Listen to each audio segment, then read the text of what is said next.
कर दिखाओ कुछ ऐसा कि दुनिया बनना चाहे आपके जैसा। दोस्तों, ब्रिटिश सरकार ने कुछ ऐसा करके दिखाया है कि उसको फॉलो कांग्रेस ने किया और अदर पार्टियों ने भी किया, लेकिन बीजेपी इससे लगातार मुंह मोड़ती चली आ रही थी। लेकिन आज जो है ना, बीजेपी जो विपक्षी पार्टी है और जो कांग्रेस के जो महान सब नेता है उसको कहीं ना कहीं याद कर रहे होंगे। और ब्रिटिश शासन काल में भी जिस प्रकार अंग्रेजों ने अपना यहाँ पर सत्ता स्थापित किया, आज जो है बीजेपी उसको कहीं ना कहीं फॉलो करते हुए नजर आ रही है। तो ऐसा बात क्या हुआ है? तो दोस्तों, आप सभी को पता है कि कई दफा ऐसा न्यूज बना कि अब जनगणना भारत में स्टार्ट होगा, लेकिन अब स्टार्ट नहीं हुआ है। लेकिन अब जो होने जा रहा है फरवरी 2028 में, ये जातिगत जनगणना होने जा रहा है। और यह जनगणना जो है ब्रिटिश शासन काल के बाद पहली बार भारत में ऐसा जनगणना होने जा रहे हैं। आज के संपूर्ण सेशन में हम इन्हीं चीजों का विस्तार से समझेंगे कि बीजेपी आखिर ऐसा क्यों कर रही है, जो कि हमेशा से ये इस चीजों से मुंह मोड़ते थे कि हम जातिवाद को बढ़ावा नहीं देंगे। तो इसका फायदा और इसका नुकसान आज हम संपूर्ण सेशन में देखेंगे।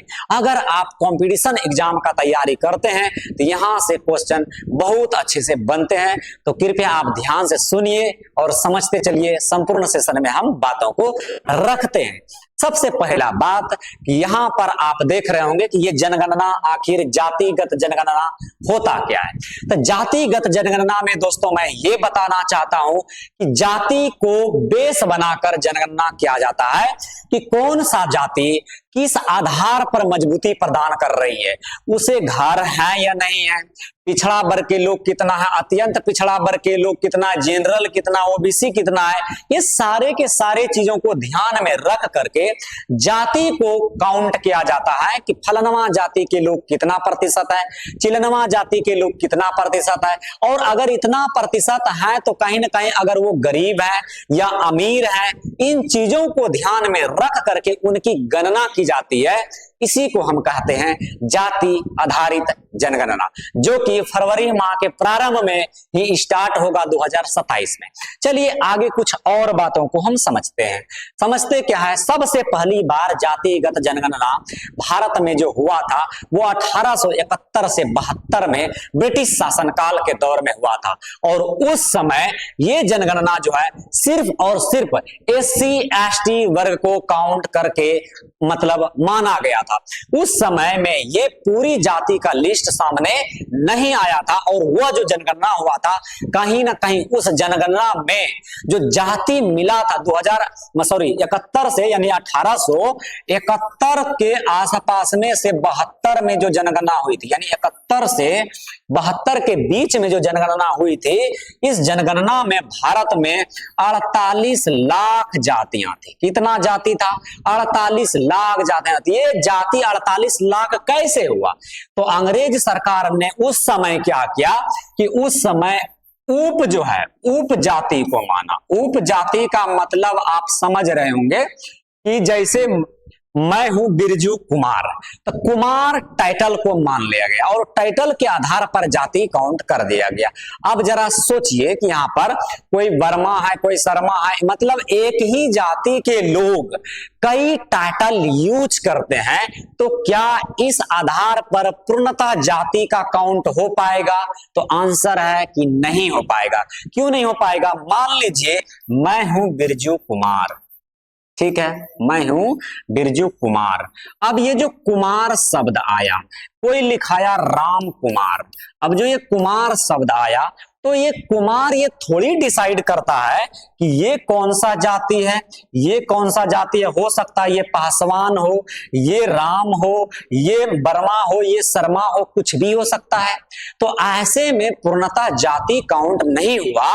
इसलिए अंग्रेजों के शासन काल में उस समय जो है 1871 से 72 में जो पहली बार जनगणना हुई थी, उसमें उप जाति के आधार पर जनगणना की गई थी, जहां तक कि भारत में 48 लाख जाति को काउंट किया गया था। लेकिन वो प्रॉपर जाति नहीं था, क्योंकि आप सभी को पता था कि यादव कापरी भी लिखा लेता है, यादव यादव भी लिखा लेता है, यादव यदुवंशी भी लिखा लेता है, और भी बहुत सारा टाइटल होते हैं।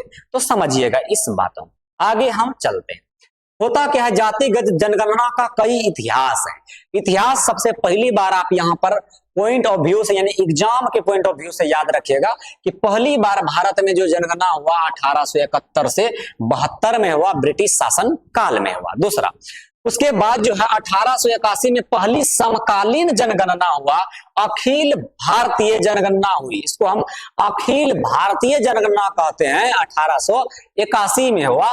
उसके बाद जो है 91 में हुआ, 2001 में, 2011 में, सॉरी 91 में हुआ, 1891 में, 1901 में, 1911 में, 1921, 1931 में लास्ट बार जनगणना हुआ था। और सभी को पता है ये जो 1931 है, ये 1931 कहीं ना कहीं जो यह है अंग्रेजों के शासन काल में हुआ था। उसके बाद भारत में ऐसा कोई जातिगत जनगणना नहीं हुई। ठीक है, आप सभी को पता है कि बिहार सरकार में बिहार में एक जो जातिगत जनगणना हुई उसके आधार पर बेस बनाया, जबकि आप सभी को पता है कि सत्ता पार्टी बिहार में चुनाव लड़ने के लिए इसका क्रिटिसाइज किया कि भारत जो है ना ये नहीं चाहता है, जो बीजेपी है ये नहीं चाहता है कि जातिगत जनगणना हो। हम एकता की भावना, समानता की भावना को लेकर के चलते हैं।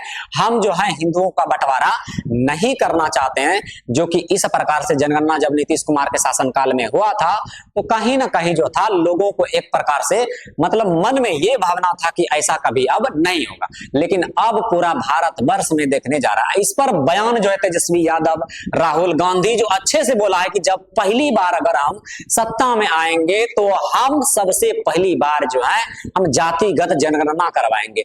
और कहीं ना कहीं बीजेपी उस बातों को अपने ध्यान में रखते हुए अब ये निर्णय पूरी तरह से ले चुकी है। ठीक है, तो कहीं ना कहीं सत्ता पार्टी और विपक्षी पार्टी में इस बातों का देखिएगा अभी बहुत ज्यादा होड़ चलेगा कि प्लान बनाते हैं हम और यूज कर लेता है भाई कोई और। जैसे हमेशा से राहुल गांधी कहते आया कि सोचते हम हैं और यूज उसका मोदी जी कर लेते हैं। ठीक है, चलिए 1991 में, सॉरी 1951 से 2011 तक की जनगणनाओं में अनुसूचित जाति यानी एससी और अनुसूचित जनजाति यानी एसटी की गणना तो नियमित रूप से होती रही है, लेकिन सभी जातियों में विशेषकर ओबीसी सामान्य वर्ग की अलग अलग गणना नहीं की गई है।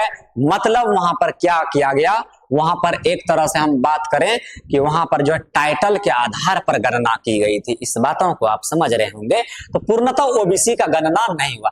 2027 में ऐसा क्या नया होने वाला है, तो देखिए दोस्तों 2027 में नया होने वाला ये है कि 2027 में पहली बार आजाद भारत में कहीं ना कहीं जातिगत जनगणना बीजेपी के सरकार में होने जा रही है। और पहले का हुआ था, लास्ट बार हुआ था 1931 में ब्रिटिश शासन काल में, जो कि अंग्रेजों द्वारा कराया गया था।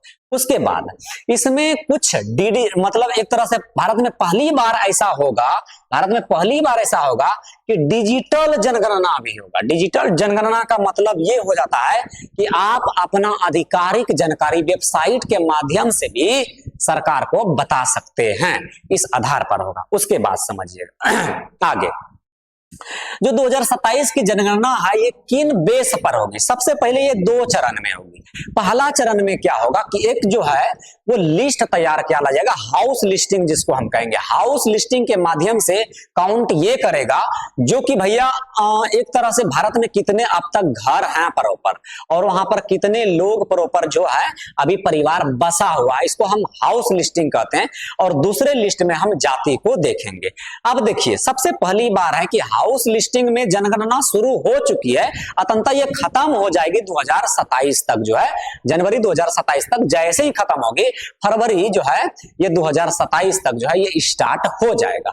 इसमें जो है प्रॉपर क्या क्या हमें देखने के लिए मिलेगा। सबसे पहले जनसंख्या के आधार पर ये एक तरह से जनगणना होगी। अब देखा जाएगा कि परिवार कितने हैं, प्रत्येक परिवार में कितना सदस्य, नाम, आयु, लिंग, जन्मतिथि, विवाह हुआ है या नहीं हुआ, अविवाहित है, इस सब चीजों को ध्यान में रखा जाएगा। ये हो गया जनगणना के जनसंख्या के आधार पर।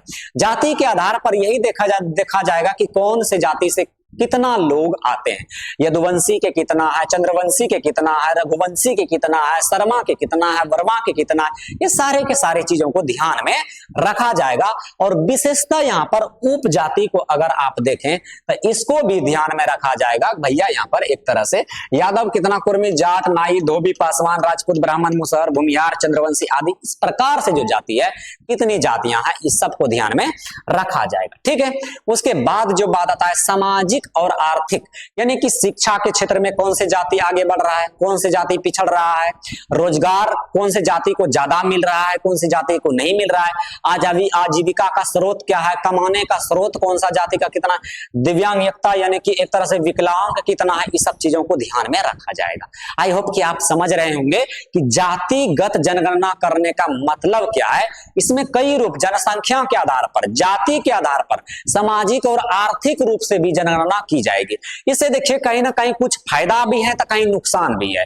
नुकसान यह है कि एक तरह से जातिवाद को बढ़ावा मिलेगा, लोग जाति ट्रेंडिंग में लाएगा। और जानिए रहे जैसे बिहार में जाति ट्रेंडिंग में रहता है, जाति के आधार पर ही बिहार में जब चुनाव होता है तो कुछ सरकार ने ऐसे ही रणनीति को अपनाया है कि भाई हम जाति को काउंट करके भी हम मतलब चुनाव जीत सकते हैं, ऐसा भी रणनीति हो सकता है।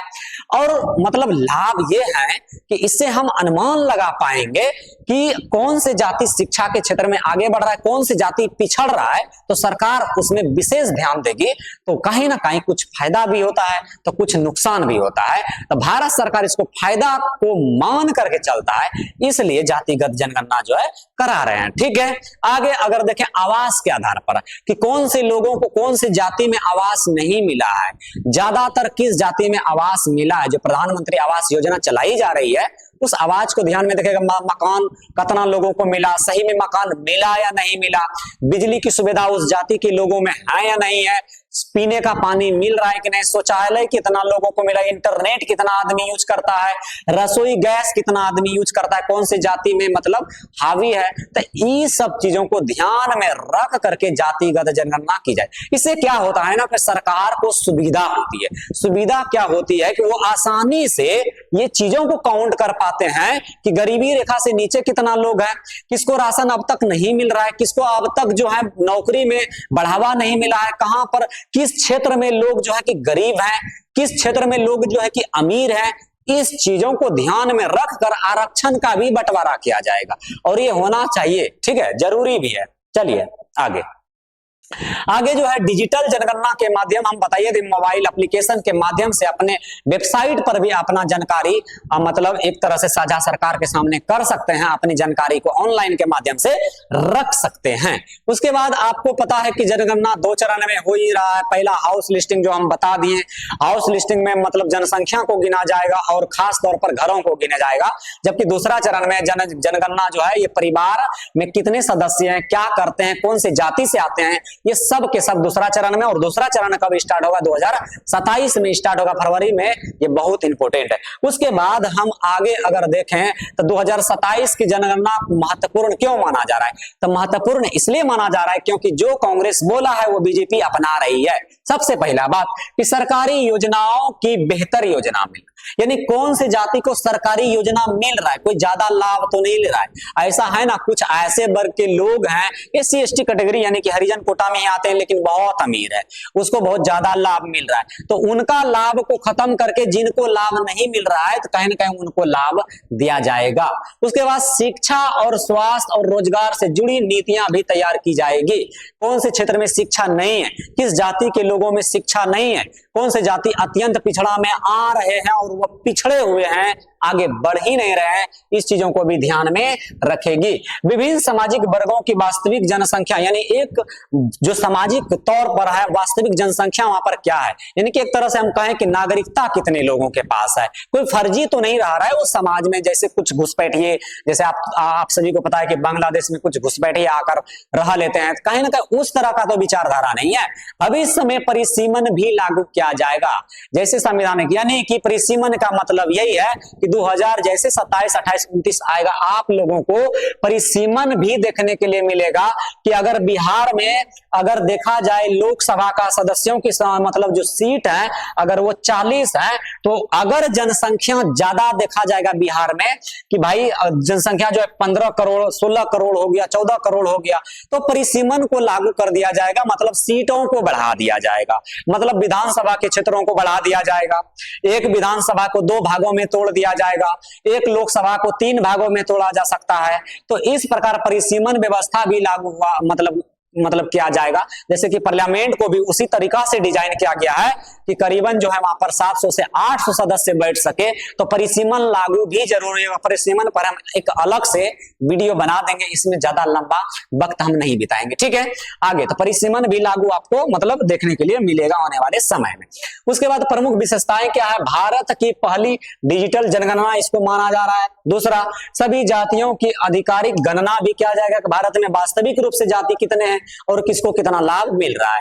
2 चरणों में इसका आयोजन किया गया है। पहला चरण जो आपको हम बताए दिए कि हाउस लिस्टिंग, और दूसरा चरण में जाति, उसका नाम, उसका जो है कि पहचान को देखा जाएगा। इन सब चीजों को हम ऑलरेडी बता दिए। उसके बाद अगर हम बात करें परीक्षा के लिए महत्वपूर्ण क्या है, भैया परीक्षा के लिए महत्वपूर्ण यही है कि क्वेश्चन पूछ सकता है कि पहली बार जातिगत जनगणना कब हुई थी, 1871 में हुई थी। पहली बार समकालीन अखिल भारतीय जातिगत जनगणना कब हुई थी, 1881 में। ब्रिटिश शासनकाल का अंतिम जातिगत जनगणना कब हुई थी, 1931 में। स्वतंत्र भारत में पहली बार जातिगत जनगणना कब होगी, 2027 में होगी, ऐसा आप सभी याद रख सकते हैं। कौन सा ऐसा राज्य है जो कि पहली बार जातिगत जनगणना को अपनाया गया, आंसर रखिएगा बिहार। ये सब क्वेश्चन बहुत इंपॉर्टेंट है, समझ में आ रहा है आपको। कुछ क्वेश्चन है, इसको जरा देख लेते हैं। सबसे पहले कथन कारक वाला क्वेश्चन है, जो यूपीएससी बीपीएससी के बच्चे हैं भैया, यहां से क्वेश्चन इस प्रकार से पूछ सकते हैं, ध्यान में रखिएगा, ठीक है। कहता है कि भारत में 2027 की जनगणना में सभी जातियों, यानी यहाँ पर प्रश्न क्या है, कथन कहता है भारत में 2027 की जनगणना में सभी जातियों की गणना की जाएगी। बात बिल्कुल सही है, ठीक है। दूसरा कारण क्या है, भारत सरकार ने निर्णय लिया है कि सामान्य जनगणना के साथ जाति का विवरण भी एकत्र किया जाएगा। ये बात भी पुष्टि इसका करता है। अतः कर सकते हैं ए और आर दोनों सत्य है, आर ए का सही व्याख्या करता है। ऑप्शन नंबर इसका ए इज द करेक्ट आंसर हो जाएगा, ठीक है। उसके बाद अगर हम बात करें, एक क्वेश्चन और है, तो अगला खाता है 1931 में जो कथन है, 1931 में भारत की अंतिम पूर्ण रूप से जातिगत जनगणना हुई। बात तो सही है।